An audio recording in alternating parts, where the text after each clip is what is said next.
masuk Islamnya Hamzah bin Abdul Muthalib. Hamzah bin Abdul Muthalib ini satu sisi dia adalah paman Nabi, ya, Hamzah bin Abdul Muthalib. Sementara ayah Nabi adalah Abdullah bin Abdul Muthalib. Di sisi yang lain, Hamzah ini pula saudara sepersusuan Nabi. Karena ketika Hamzah bin Abdul Muthalib ini lahir, dia disusui oleh Suwaibah, budak miliknya Abu Lahab bin Abdul Muthalib.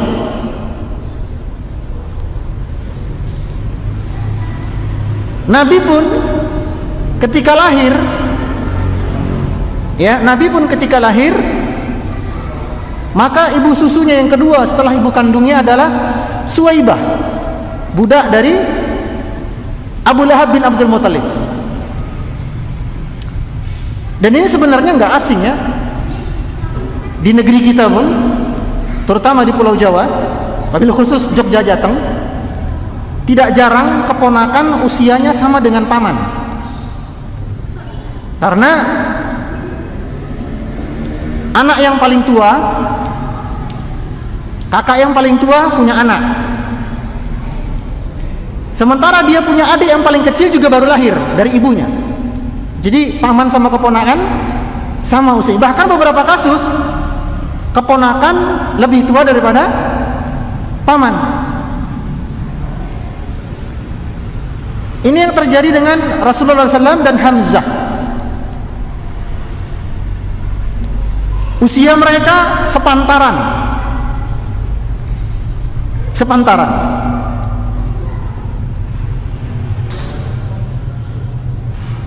Dan Hamzah adalah seorang jagoan.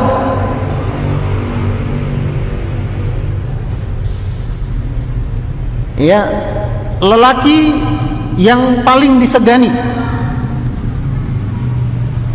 Paling-paling yang berani sama Hamzah itu cuma Umar. Yang lainnya nggak berani. Secara fisik, Hamzah ini lelaki yang sangat tinggi, gede. Kalau naik kuda, kakinya Hamzah itu menjejak ke tanah. Kita kalau naik kuda gimana kakinya? Gelantungan kan? Di samping perutnya kuda. Sementara Hamzah kalau naik kuda itu kakinya menjejak, ya, saking tingginya. Hamzah ini pula kalau berburu nggak butuh bantuan. Kalau laki-laki yang lain berburu itu butuh 3-4 orang partner, 5-6 orang. Hamzah enggak, sendirian. Dan Hamzah kalau berburu bukan kelinci, apalagi emprit, ya. Hamzah kalau berburu apa? Singa. Binatang-binatang buas. Maka wajar nama dia Hamzah, the lion, ya. Jadi Hamzah ini lelaki yang sangat terpandang di kalangan orang-orang Quraisy.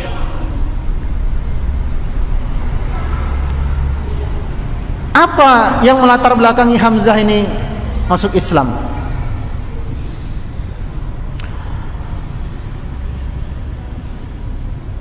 Suatu hari, ketika tekanan-tekanan, cacian, siksaan kepada kaum muslimin semakin bengis pasca peristiwa hijrah Habasyah,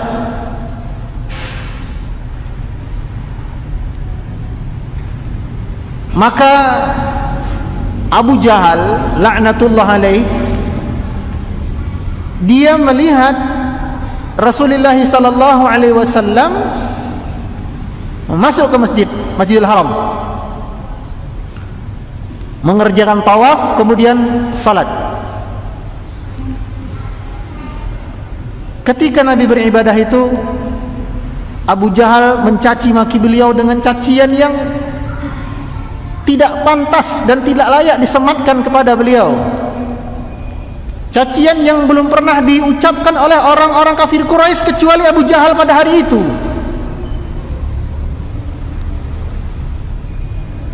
Maka salah seorang budak milik Abdullah bin Ju'dan yang melihat kejadian ini, melihat Abu Jahal mencaci Muhammad sallallahu alaihi wasallam, dia bertemu dengan Hamzah. Maka si budak ini ngadu sama Hamzah, "Wahai Hamzah, sungguh keponakanmu habis-habisan dicaci, dimaki oleh Abu Jahal tadi di masjid." Hamzah yang sejatinya sama sekali nggak tertarik sama agama Islam ya, begitu mendengar keponakannya dicaci oleh Abu Jahal. Abu Jahal kan dari kabilah, ada yang tahu? Bani apa? Ada yang tahu nggak? Yang rutin ikut kajian Sirah Nabawiyah? Bani apa? Kurang kenceng. Bani Makhzum, that's right.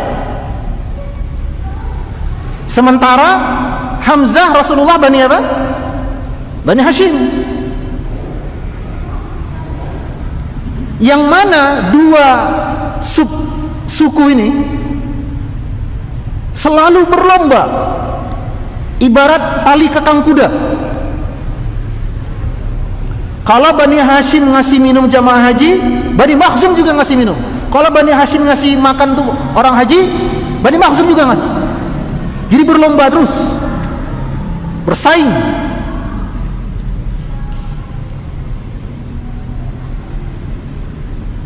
Hingga ketika peristiwa itu terjadi, Hamzah yang tidak terima ketika salah satu laki-laki dari Bani Makhzum berani-beraninya merendahkan seorang laki-laki dari Bani Hashim, maka fanatik kesukuannya bangkit. Dia baru pulang berburu. Namanya orang kalau pulang berburu bawa apa? Panah, ya kan? Busur, pedang, tombak.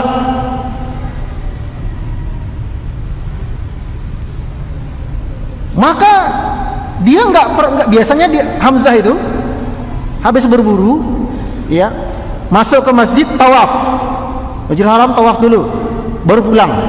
Ya, tawaf, muji-muji berhalanya, baru pulang. Tapi khusus pada hari itu, busur panah yang demikian besarnya yang dia punya, dia bawa masuk ke Masjidil Haram. Begitu ketemu dengan Abu Jahal, langsung ditutuk. Ngerti ditutuk orang? Tutuknya dipukulkan ya. Jadi busur panah tadi dipukulkan ke kepalanya Abu Jahal, robek, berdarah, ngalir. Maka sekelompok laki-laki dari Bani Makhzum bangkit untuk membela Abu Jahal. Sekelompok laki-laki dari Bani Hashim bangkit juga untuk membela Hamzah. Padahal mereka sama-sama apa? Kafir Quraisy. Tapi karena fanatik kesukuan,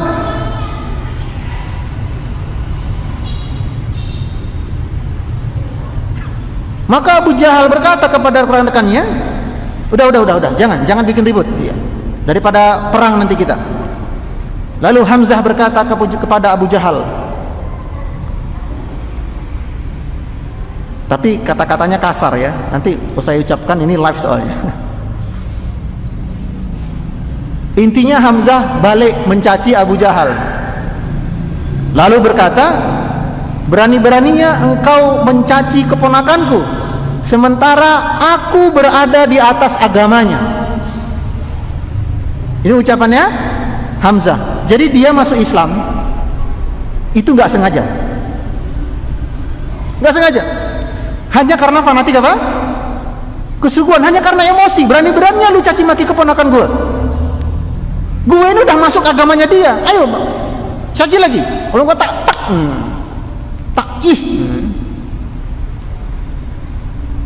Maka Abu Jahal nggak berani ya, ngelawan Hamzah, takut dia. Lalu Hamzah kemudian pulang ke rumahnya.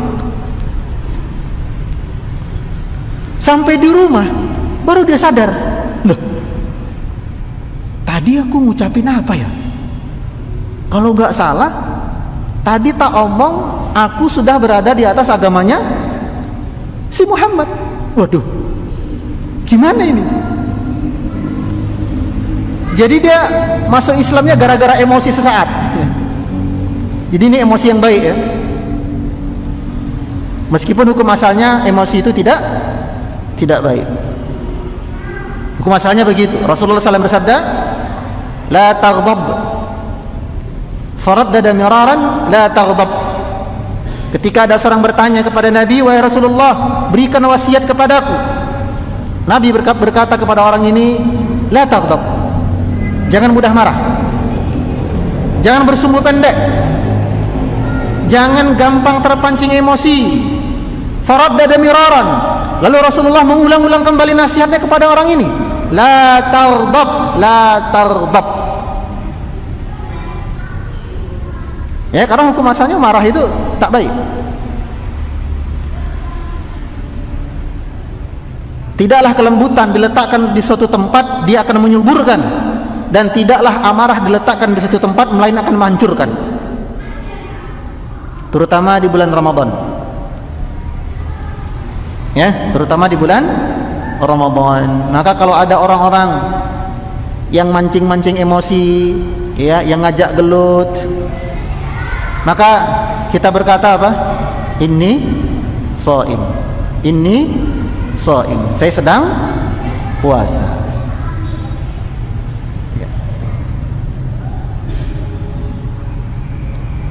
Ada orang yang mencela, mengejek, rumusnya gimana? Rumusnya seperti sumur yang dalam. Jadilah seperti sumur yang dalam. Apa maksudnya? Kalau sumur yang dalam kita lemparkan batu ke dalamnya, yang paling kita tunggu-tunggu apa? Ceplok. Ya? Ceplok. Oh. Artinya semakin dalam sebuah sumur, penantian kita akan suara ceplok tambah lama. Begitulah cara bijak menyikapi orang yang memancing emosi kita. Yang dia harapkan, yang mereka harapkan itu kita balik balas. Parahnya kita balik balas, kita yang difitnah. Kan banyak kejadian begitu kan? Terutama buzzer-buzzer itu. Seenak perut mereka mencela Islam. Melecehkan orang-orang yang berusaha menghidupkan syariat Islam. Mencela syariat hijab, cadar, janggut, semua mereka cela. Yang mereka tunggu apa? Emosi kita. Karena kalau kita sudah emosi, yang akhirnya kena pidana kita. Kalau mereka nggak akan. Tidak mungkin anjing peliharaan disembelih oleh majikanmu, nggak mungkin. Biarkan anjing menggonggong sampai dia mati. Jadilah kita sumur yang dalam. Meskipun kadang kita menggelegak di sini.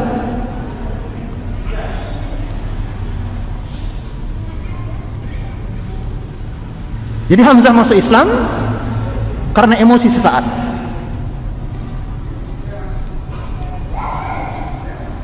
Lalu apa faedah-faedah? Pelajaran-pelajaran yang bisa kita petik dari masuk Islamnya Hamzah bin Abdul Muttalib.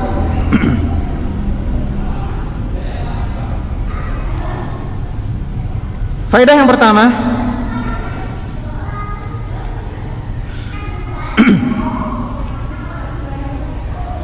boleh jadi kita tidak menyukai sesuatu, padahal di balik hal tersebut ada kebaikan-kebaikan yang banyak yang tersembunyi.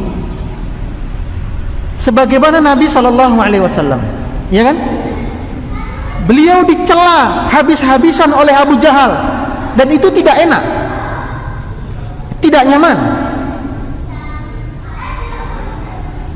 Ya. Tapi beliau tahu peristiwa ini mesti ada hikmahnya. Dan ternyata hikmahnya sangat besar, yaitu masuk Islamnya Hamzah. Maka ketika ada sesuatu yang kita anggap menyakitkan bagi kita, menyesakkan, gak cocok sesuai rencana, meleset dari target, ingat firman Allah Subhanahu wa ta'ala, wa asa an takrahu syai'an, betapa sering kalian membenci sesuatu, wa huwa khairul lakum, padahal itu baik untuk kalian. Puasa secara naluri manusia enak nggak? Ini kita secara naluri ya, bukan secara keimanan. Kita nggak bicara keimanan dulu. Puasa secara naluri manusia enak atau tidak? Ya enggak lah. Ya, tapi kalau keimanan beda cerita. Ya kan? Makan dilarang, minum dilarang, jima dilarang. Tapi ada kebaikan-kebaikan di dalamnya. Pahala dilipat gandakan. Ada pintu khusus orang yang berpuasa di surga kelak. Dan pahala puasa tidak ada batasnya. Unlimited.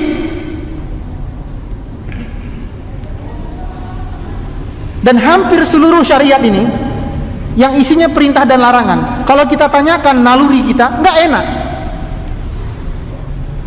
Yang ibu-ibu, yang mbak-mbak kudu pakai jilbab, nggak pakai, gampang, tinggal keluar rumah selesai perkara.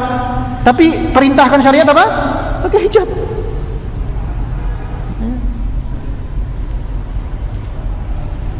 Maka setiap yang kita benci bisa jadi ada kebaikan di dalamnya. Sebaliknya, wa asa an tuhibbu syai'an fahuwa syarrul lakum. Dan betapa banyak kalian menginginkan sesuatu, mengharapkan sesuatu, menyukai sesuatu, padahal itu buruk untuk kalian. Wallahu ya'lamu wa antum la ta'lamun. Dan Allah lah yang paling tahu apa yang terbaik untuk kalian, bukan kalian, katanya Allah. Logikanya begini, yang paling tahu jeroannya mobil Toyota itu montir mana? Toyota. Yang paling ngerti jeroan BMW tentu bengkel dan montir BMW. Yang paling ngerti jeroan mobil Peugeot tentu bengkel dan montir Peugeot. Karena apa? Karena mereka yang membuat, mereka yang menciptakan, hasil karya mereka. Sama dengan kita Bapak Ibu sekalian dan jemaah sekalian yang mencintai karena Allah, kita adalah ciptaan Allah. Maka Allah lah yang paling tahu apa yang terbaik untuk kita, bukan kita. Wa antum la ta'lamun, katanya Allah, kalian enggak tahu. Termasuk diantaranya tentang takdir. Tentang takdir. Ada sebuah prinsip pokok ya, prinsip dasar terkait dengan takdir. Prinsipnya seperti ini. Hafal baik-baik, amalkan. Enggak panjang-panjang kalimatnya. Al khair khiratullah. Artinya yang terbaik adalah apa yang Allah tetapkan. Yang terbaik adalah apa yang Allah pilihkan untuk kita. Itu yang terbaik. Maka tatkala kita meminta jodoh, misalnya seorang ikhwan, ya Allah, inyang wis kebelet nikah iki ya. Saya udah pengen nikah. Tolong ya Allah berikan kepada saya seorang ukhti, seorang muslimah yang cantik, putih, penurut, pinter masak.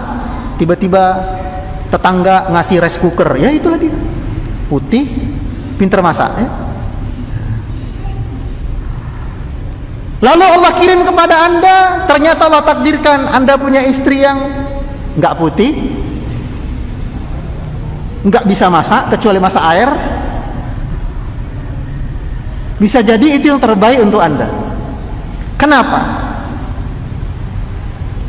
Karena bisa jadi kalau Anda punya istri yang terlampau cantik, satu, orang-orang akan curiga. Kamu waktu ngelamar dia tuh pakai kacamata, ditutup matanya atau bagaimana kok mau sama kamu? Ketika Anda jalan sama istri Anda, orang-orang akan lihat istrinya cantik banget, lakinya kok begitu banget, ini jangan-jangan sama supirnya ini. Sama seperti ketika anak Anda ikut ujian perguruan tinggi. Pilihan pertama fakultas kedokteran. Wah, biasa kan begitu ya. Jarang tuh. Pilihan ketiga kedokteran, nggak ada. Pilihan pertama kedokteran. Pilihan kedua biasanya apa? Pilihan kedua ya kimia lah, kimia yang IPA. Ya, MIPA-nya. Pilihan ketiga sastra Inggris. Ternyata satu pun pilihan tadi nggak lulus, padahal udah belajar bener-bener. Jangan kecewa, jangan buruk sangka sama Allah, meskipun itu pahit menurut Anda, karena bisa jadi loh ya. Kalaulah Anda diterima di jurusan, fakultas dan universitas yang Anda impi-impikan itu, bisa jadi Anda menjadi orang yang ujub. Anda menjadi orang yang sombong. Anda merendahkan orang yang tidak selevel dengan Anda. Lalu Allah hendak menyadarkan Anda, dijatuhkan sejatuh-jatuhnya.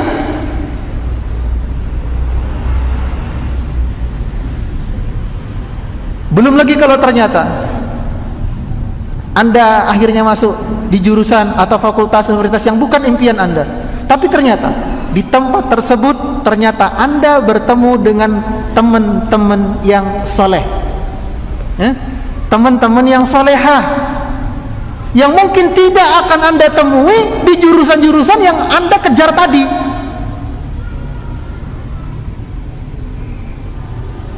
Sebagian ulama mengatakan di antara anugerah terbesar ada 3. Pertama, hidayah Islam. Yang kedua, sunnah. Dan yang ketiga, teman yang soleh. Maka tatkala Anda ya nggak lulus di jurusan impian Anda, di pilihan favorit Anda, lalu Allah takdirkan ya di jurusan yang biasa-biasa saja, ya, grade yang biasa-biasa saja, tapi Anda bertemu dengan rekan-rekan yang soleh, yang mengajak Anda ngaji, yang ngajak Anda belajar agama, yang ngajak Anda istiqomah dari Islam dan sunnah, itu keutamaan yang luar biasa. Ya, ini pelajaran yang pertama dari kisah masuk Islamnya Hamzah bin Abdul Muttalib. Pelajaran yang kedua, memang bisa jadi ada segelintir orang yang ketika dia masuk Islam itu awalnya lid dunya yusibuha, yaitu karena ada recehan-recehan dunia yang sedang dia kejar. Mungkin tidak jarang, bukan tidak jarang ya, ada beberapa kasus orang yang masuk Islam ya, tertarik ikut ngaji, kajian, tertarik ke masjid. Bisa jadi awal mulanya itu pemicunya karena hal dunia. Maka tugas kita yang sudah biasa kajian, yang sudah biasa ke masjid, jangan putuskan semangat mereka. Ya, contohnya apa? Nih takjilan, datang nih, wih, tumben lu ke masjid, ngincer takjilannya. Jangan. Sejak kapan tugas Anda menilai hati manusia? Nah, sejak kapan Allah menugaskan kita untuk memvonis isi hati manusia? Tidakkah Anda bisa menjadi penghibur? Ada orang nggak pernah ke masjid, lalu momennya momentum Ramadan, Dia datang ketika takjilan. Tidakkah Anda bisa melebarkan tangan Anda, ucapkan barakallahu fiik? Selamat datang wahai saudaraku. Bisa jadi awal mulanya dia tertarik ke masjid karena sekotak nasi, tapi karena kesantunan Anda, keramahan Anda, terbuka hatinya, terbuka matanya. Oh, ternyata orang-orang masjid itu bagus-bagus. Selama ini dia kabar ke masjid, tiba-tiba taraweh isya dia datang. Biasanya nih ya, orang-orang yang nggak pernah ke masjid, biasanya pertama kali ke masjid dia jarang langsung ngambil soft depan, jarang. Betul? Biasanya mojok-mojok dulu, senderan di tiang masjid, ya kan? Kita yang sudah terbiasa kajian, sholat di masjid, rangkul dia. Jangan malah diarani, wih tumben salah ngambil obat, waduh. Wes tobat toh saiki kamu. Wallahi, seorang hamba yang bermaksiat seumur-umurnya, lalu ia datang ke rumah Allah dengan penuh kerendahan hati, jauh lebih mulia keadaan mereka daripada seorang hamba yang seumur-umur menjadi ibadullah, akan tetapi satu hari momentum dia ujub, runtuh seluruh amalnya, runtuh. Maka ini PR besar bagi kita.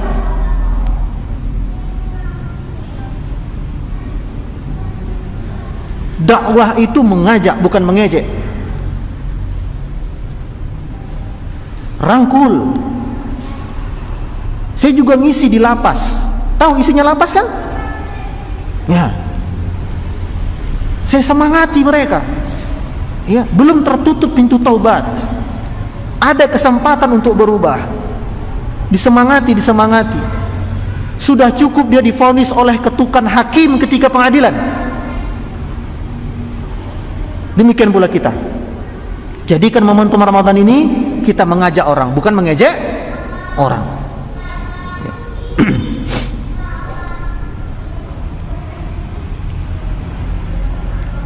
Karena sebahagian sahabat pun begitu jamaah sekalian. Ya. Sebagian sahabat awal-awal mereka masuk Islam itu karena harta juga. Ya. Ini pengakuan para sahabat sendiri. Anas bin Malik berkata, "In kana ar-rajulu la yuslimu ma yuridu illa ad-dunya." Sesungguhnya di zaman kami dulu, ini para sahabat loh ya, yang dikatakan oleh Nabi, khairun nasi qarni thumma alladhina yalunahum. Thumma alladhina yalunahum. Kata Nabi apa? Sebaik-baik manusia adalah aku dan para sahabatku ini. Mereka sebaik-baik manusia. Tapi meskipun demikian, katanya Anas bin Malik, kami pernah mengalami masa-masa di mana ketika awal-awal kami masuk agama Islam, yang kami kejar adalah dunia. Karena Rasulullah itu dermawan. Ya. Ada orang baru masuk Islam, dikasih 100 ekor onta, dikasih kebun, dikasih harta, baru masuk Islam. Kenapa? Ya ini namanya mu'allaf. Mu'allaf itu artinya orang yang hatinya ingin kita tundukkan, hatinya ingin kita taklukkan kepada Islam dan sunnah. Lalu katanya Anas bin Malik, fama yuslimu hatta yakuna al-islama ahabba ilaihi minad dunya wa ma 'alaiha. Namun setelah berlangsung beberapa lama kami memeluk agama Islam, mulai muncul kecintaan-kecintaan ini.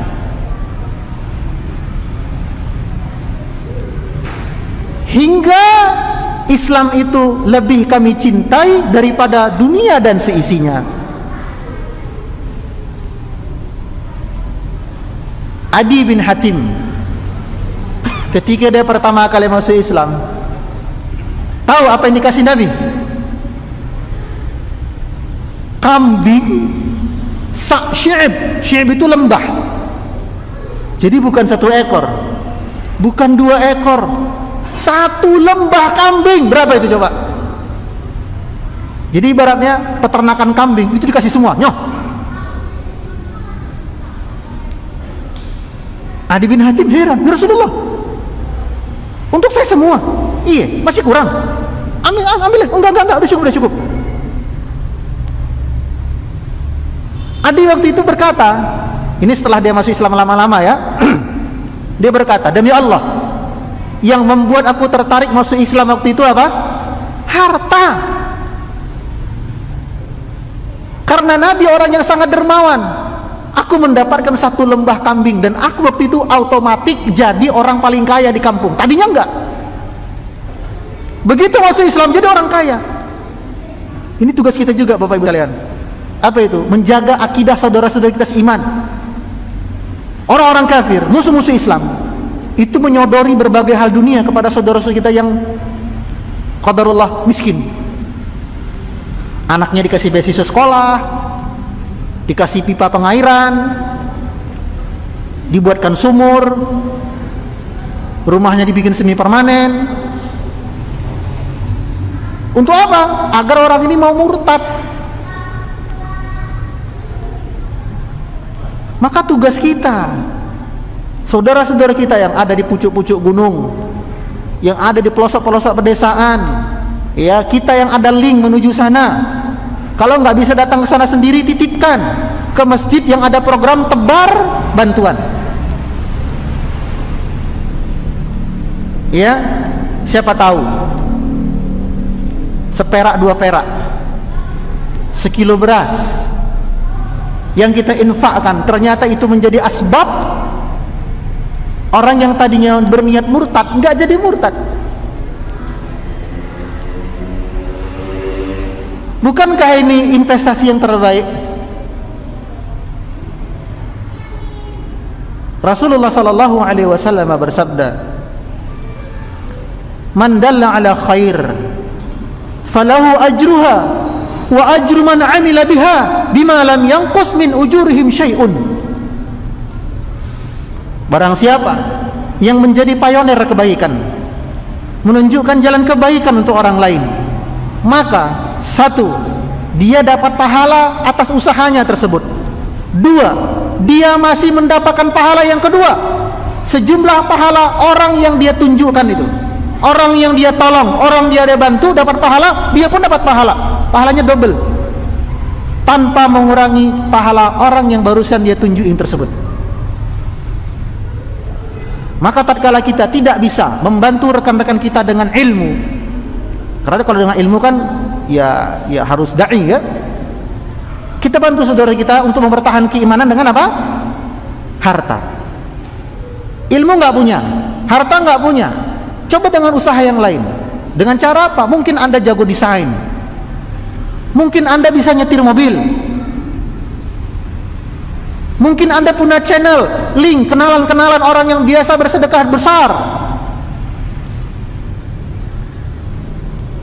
Islam sudah terlampau banyak memberikan kebaikan-kebaikan kepada kita. Saatnya kita membalas. Kalau dulu Presiden John F. Kennedy pernah bilang, "Don't ask what your country given to you, but asking for yourself. What you can do for your country." Jangan tanya apa yang sudah diberikan negerimu untukmu, tapi tanyalah kepada dirimu, apa yang sudah engkau berikan untuk negerimu. Kalau kita orang Islam, kita maknanya lebih kepada agama.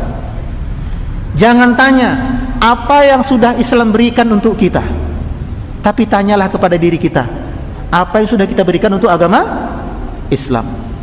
Hari ini kita tidak berbuat, Allah akan gantikan slotnya untuk orang lain. Hari ini kita tidak berperan, Allah akan gantikan dengan orang yang lebih pantas. Wallahu ta'ala a'lam. Barakallahu fik.